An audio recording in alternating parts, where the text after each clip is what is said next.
Hey, Greg here, founder of Wrestling-Divaz.webs.com, your source for highlighting the most beautiful and deadly entertainers in professional wrestling.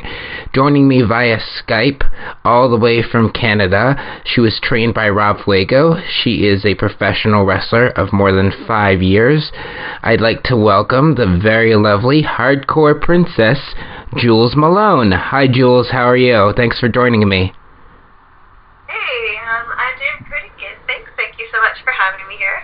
Oh, it's fantastic, and it's no problem. I was doing a lot of research about you today, and your trainer was Rob Fuego, and any dedicated wrestling fan who pays attention to the independent scene or maybe pays attention to the Canadian wrestling scene knows who that name is. I mean, he's trained some of the best in the industry, including Gail Kim and Tracy Brooks. So, heading into his school back about 5 or 6 years ago, I always hear that the number of females in any wrestling school anywhere is always, lacking in comparison to the guys. So is that atmosphere different being a woman, and how do you rise to the occasion to make sure that you are to be taken seriously? Because there's, some would argue, different standards for women in any form of entertainment. Honestly, it really comes down to how you want to present yourself, and how you carry yourself. You know, if you're going to be demonstrating hard work, dedication, maturity, respect for the business, respect for traditions of the business, respect for yourself while working in the business, you're going to be treated very seriously. And then on the other hand, if you're going to be acting flaky, doing things that you probably shouldn't do, disrespecting the business, acting like you're not paying your dues, not taking care of yourself physically and all that kind of stuff, then people are going to notice that, and that's not really like something that you want to do, especially when you're trying to pursue a profession, right? Absolutely, and it certainly speaks to someone's character as well. So going into a wrestling school, it can be very nerve-wracking since you have to learn how to take all these bumps and have to learn the psychology of wrestling, and of course that's the hardest aspect, many believe, of any wrestling match is nailing down the psychology and manipulating the crowd and installing some emotions into their thought process. So, as far as the way that you learned the business through him, both from a business perspective and an entertainment aspect of it, what did you take away from how he taught? Because every trainer has a kind of different method of going through that process. Essentially, I paid very close attention to Rob and this guy named Jordan. He was also a trainer there, and I honestly just sat there and I just really paid very close attention to them, and I just learned that you just have to follow his lead. He's very open, he has so much knowledge when it comes to psychology, when it comes to being safe, when it comes to his whole training style. I think is very original, and I think I had the best time under his training because he gave everybody a chance. He would take the time to take a look at, figure out who you are as a person and what shows best when you're in the ring, and then sort of see, okay, it looks like you would be capable of this. Why don't you try this? You know what I mean? And then he was very encouraging in that. If you messed it up the first time, try it again. If you did something that was really bizarre, he'd ask you, why would you do that? And then make you sit back and think why you did certain things. Well, why don't you do this instead? Or if he was really busy, he had some of his best students and some of his past students also coming in and helping out with training. And you know what I mean? There was many different seminars that were there too by a lot of big name people. So he kept it very fresh. He had his own ways. He had a lot of other people to diversify the style of the school. And if you showed Rob how dedicated you were, he would help you take advantage of responsibility, and he would take advantage of all the hurt that goes in there. And yeah, it's always a good thing. So he's a great trainer. So as your career progressed, you gained a reputation for partaking in a lot of hardcore Extreme Rules matches, and some people in the industry really love it because of the kind of wildness of it all. Some people have less than flattering opinions of it because of the risk and the injuries and the way that it makes the business look. And especially being a female performer in those types of matches, maybe wrestling against men too, it can be somewhat controversial in the industry. What is your opinion on this as far as the way that it's viewed? Do you think that it should be more of a special attraction, or do you think that it shouldn't be constricted by this viewpoint? What's your take on that? To me, when it comes to appreciating art, you're only going to like what you're going to like. You can't change your taste. If you have a true passion for something, you can't change your taste based on other people's opinions. So, and mature adults and even young teenagers, they'll realize that it doesn't really matter on outside influence. If you're happy doing something and you're not breaking the law, and you know what I mean, you're feeling fulfilled, the world isn't out to get you, you know what I mean, then just do what you do. Starting off, like I've been watching wrestling seriously since I was 4 years old. The first time I've seen somebody use a weapon was, well, other than like Hacksaw with his 2x4 and people using snakes like Jake Roberts, I think the first time I've seen any type of weapon used in a wrestling ring was the debut of Nails on Bossman. And for me, because I'd watched so much wrestling, I'm like, okay, well, this is completely, I just thought it was really interesting, and being a little bit of a rebel that I am, I became a good fan, and I thought, well, this is pretty awesome. And then, like, throughout the years, you would see different types of matches, and I always liked things that were different, just because of my personality. I think, okay, same match,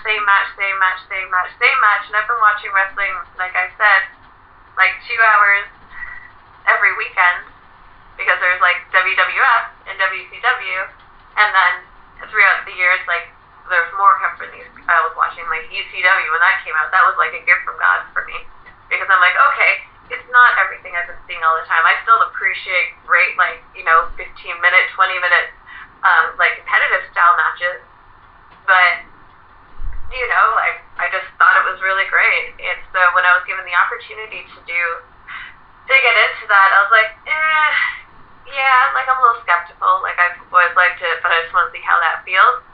And so I did a whole bunch of those matches, and then I ended up doing, like, a no-rope barbed wire match. And it was funny, Rob Fuego was there because we were using the ring, and we were setting up for the no-rope.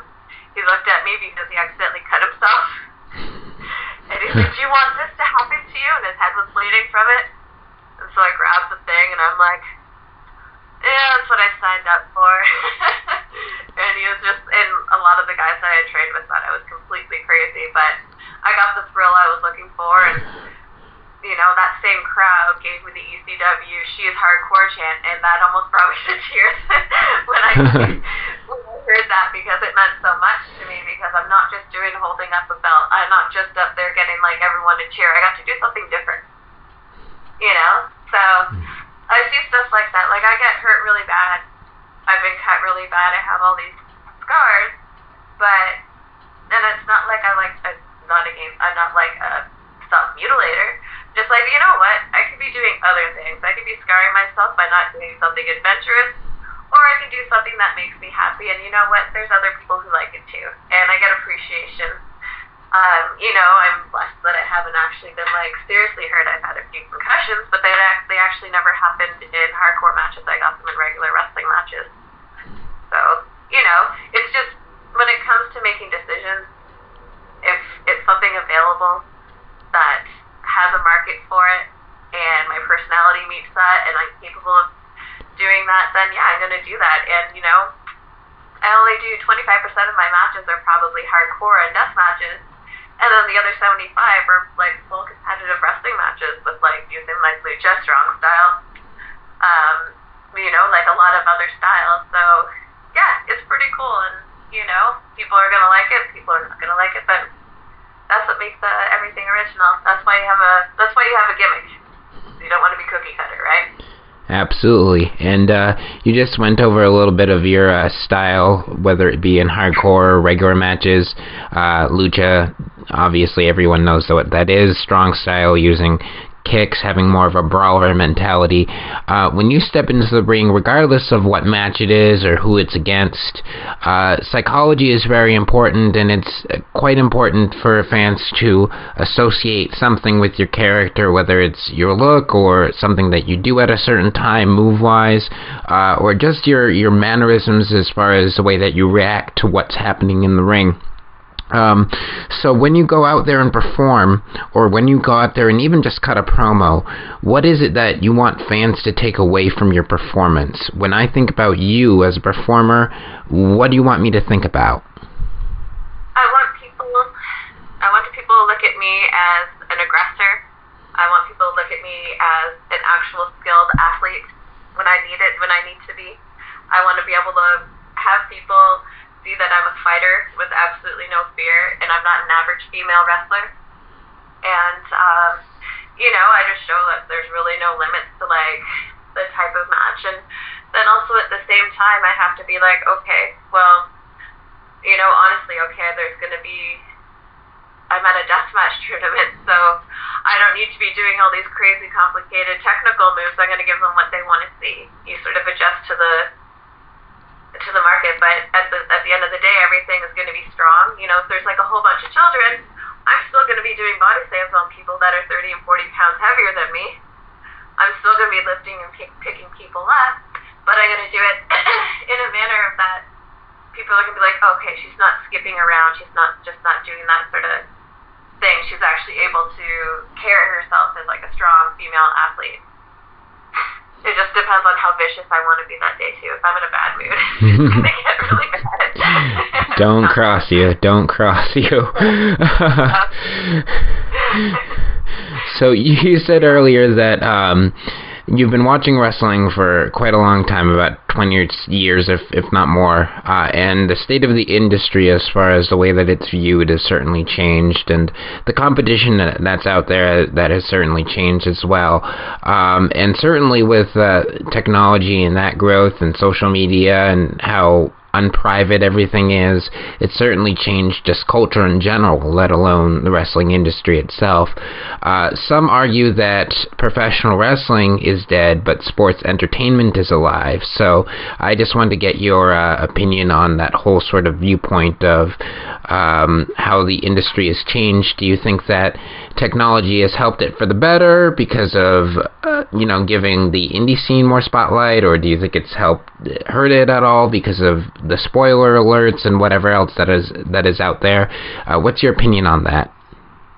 Well, like I said, when I first started wrestling, it was all a mystery to me. Because I was really young and I was watching all these big guys doing their thing, and I was so excited to be able to watch it every single Saturday. If I was good, and not using wrestling moves on my brother, I was allowed to watch wrestling with my dad. And then it was just these really cool people you get to see once a week. And then as I got older, I remember thinking, I was like, oh my god, because The Undertaker was one of my favorite wrestlers ever. And, Me too. I was super young, and I'm sitting there thinking I wonder what The Undertaker does during the week. I didn't know what he did, because I was so young, right? So I just couldn't really imagine. And then I just, I was young, and so I thought, I was super young, and then I thought Big Boss Man was really a cop, and then he decided to wrestle on weekends when he wasn't working, when he wore his uniform. I just, there was a lot of mystery to that. And then, because as I got older too, there was the only time that you could find out about other different wrestling companies that weren't WWF at that time and WCW is every week or two there was a newspaper article talking about different types of wrestling. So I didn't know that there was other companies, right? And then there was also a company in Toronto, or these two guys, because there wasn't podcasts, there's a number through the Yellow Pages, and they had 2 minutes of talking about wrestling. So there was a lot of mystery before a lot of social media came, you wouldn't really hear about wrestling unless it was shown on TV, And at that time, I wasn't old enough, or I didn't have anyone to expose me to indie wrestling. And then, as sorry, excuse me. And then as soon as social media is started happening, I was actually getting into contact with a lot of people because I did learn about indie wrestling when I was about 19 or 20. That's when I sort of got into it. And then there was more social media, and it was just all over the place. And then they had all these reality TV shows, and then you get to learn about. It's like really neat to be able to like go onto Wikipedia and learn about your favorite wrestler, or like the female wrestlers that you really want to see. Like, oh my God, I want to be just like her. I want to have like the same career. What was her career path? So you can sort of study off that and sort of get tips from there. And then now you have social media and stuff like that, and then you're reading about everything they do, and then every 2 minutes there's a story talking about somebody else's business. Then there's not. It just becomes sort of like the behind the scenes is sort of an exposed drama. When there's enough of that on TV, like that's my own personal thing. I'm all about action, personally, with a little bit of story because it's got to make sense. But then when it's coming into like all this other stuff, like it's good to know certain things, but then I think when it becomes a little bit too fake or too overly dramatic, then that's where I'm just like, there's a lot of times I don't really want to watch it, Mm-hmm. But then, I just. Yeah, it's like a good thing and a bad thing in my opinion, but, they're doing what they're doing and they're still making money, so I guess they're doing something right.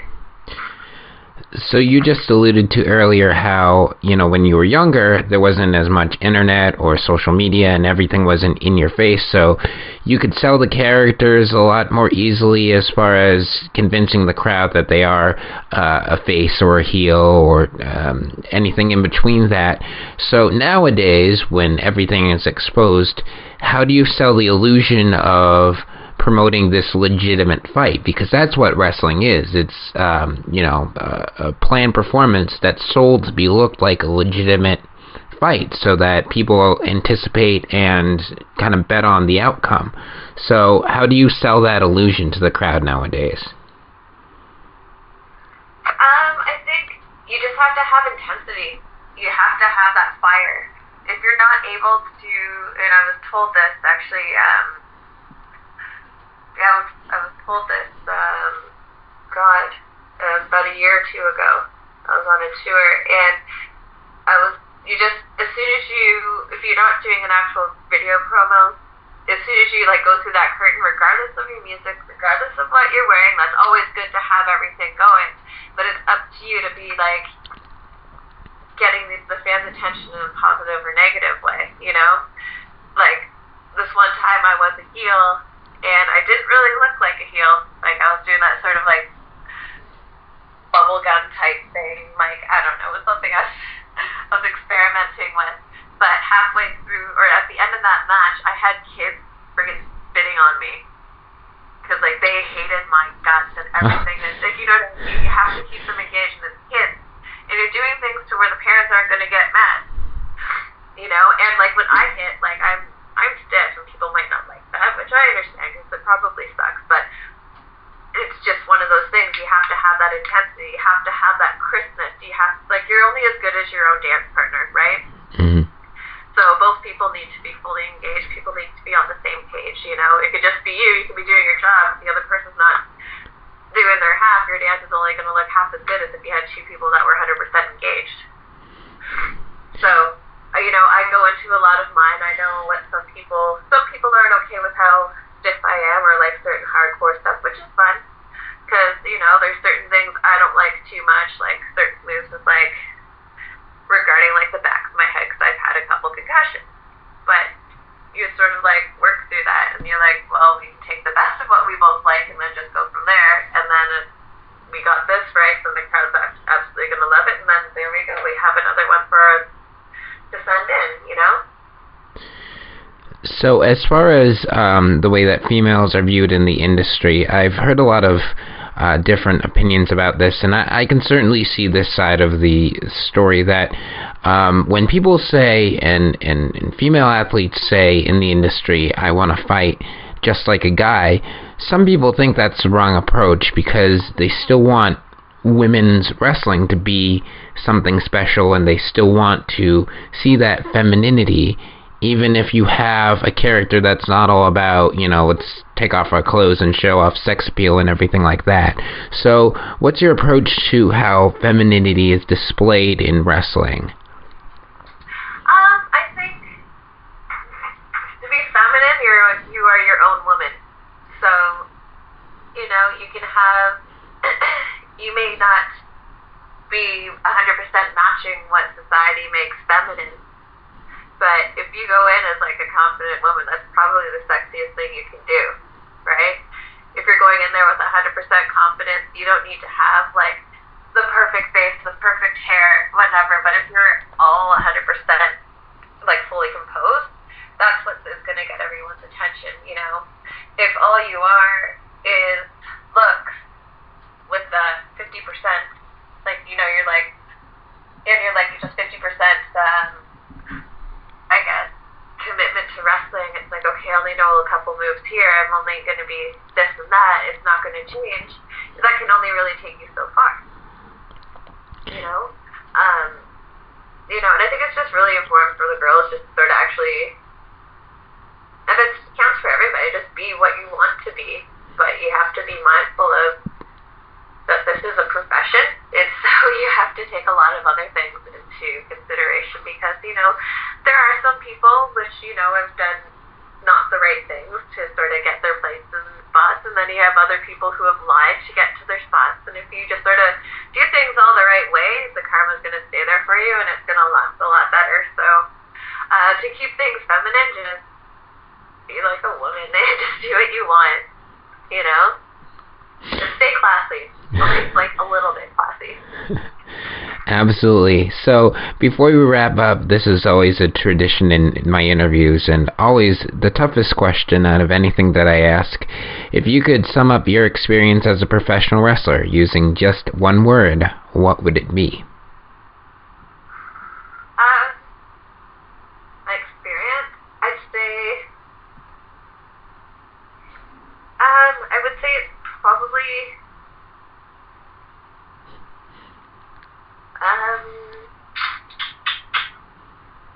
it's probably a fight. I would say. It's like, it would definitely, I'd say it would have to be a fight. So, you are active on social media. You do have some pages for contact, and if people want to book you. So, to get legitimacy and everything like that from you directly, how can fans or promoters or whoever contact you in case they're interested in booking you for a wrestling match or a modeling shoot or anything like that?